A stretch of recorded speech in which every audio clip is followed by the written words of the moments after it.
Street fantasy. Wandering through the city, watching pigeons play hopscotch. I want to join them and dance for my supper, entertaining humanity for a feast of crumbs, knowing I could alight upon this scene every day and be fed. I won't have to stand in some dreary line with my hand out, or explain my misfortunes, or be embarrassed by the filth I wear. I could chatter and coo and swear to God I love you.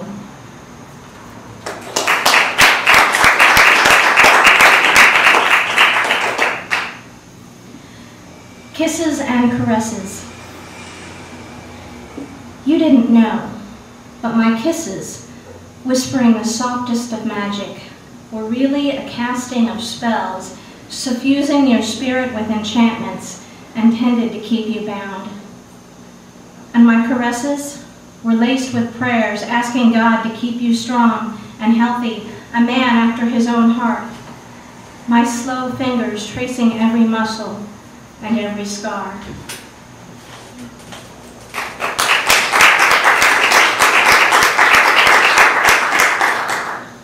Indulgence. Chicks dig scars was something you told me once to break the ice. Something I've repeated many times, in many ways. Today, my lips move from yours and linger a moment too long on your tracheotomy scar. My tongue tastes the sweetness of your living, breathing skin, a totally selfish action, as I indulge in what God could not rend asunder.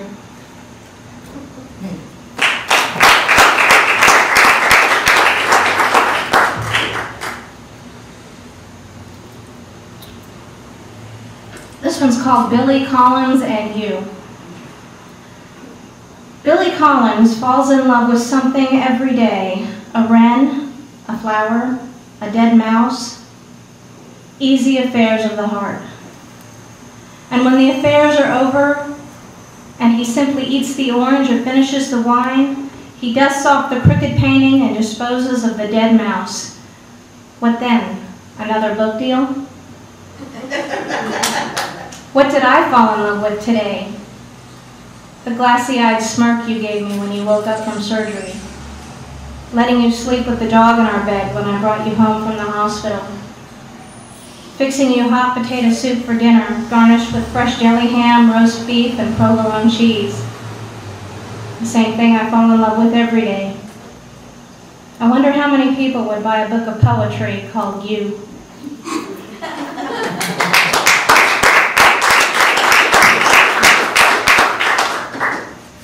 How much longer have I got?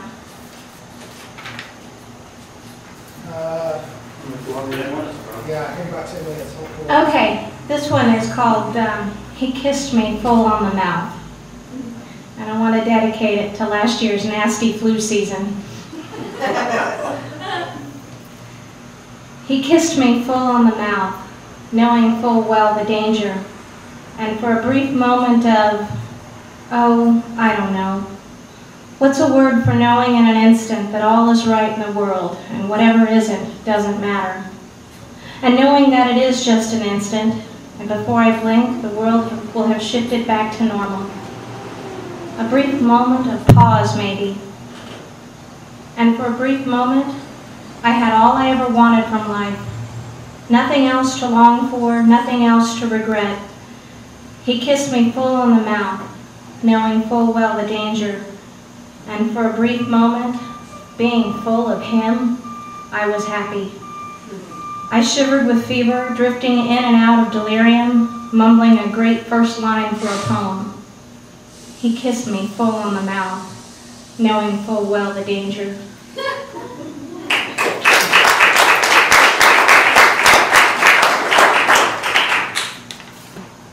One more? Okay.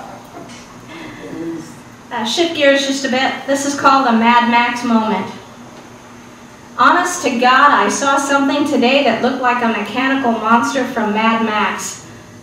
Those old movies with Mel Gibson, just before he was hot.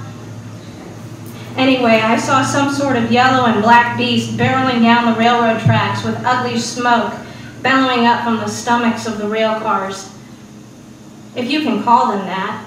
They were like nothing I've ever seen before. Even the engine car was a creature from some science fiction junkyard. And I noticed the tracks were being scraped all to hell by the wheels and fire and sparks. They were shooting everywhere. I had to close the windows to shut out the torturous screeching and putrid pollution. There were about 6 cars total, and 2 men were hanging off the last car with a fire hose, hooping and hollering, hosing down the tracks in their wake like feral firemen. And then I saw it.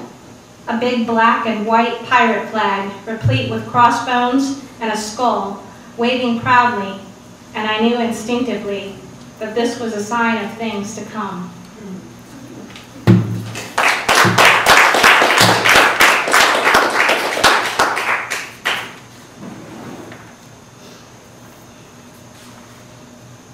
Crimson Descent.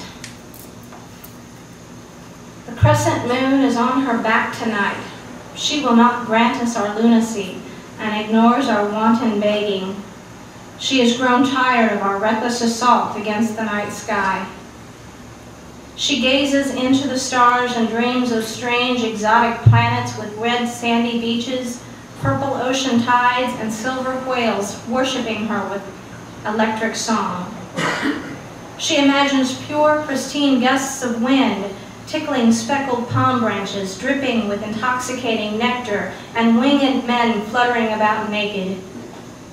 She seems content with her dreams and settles completely uninhibited in the night sky, changing from white to a yellowy orange, and finally to a bloody crimson as she descends over the city, shrouded in smog.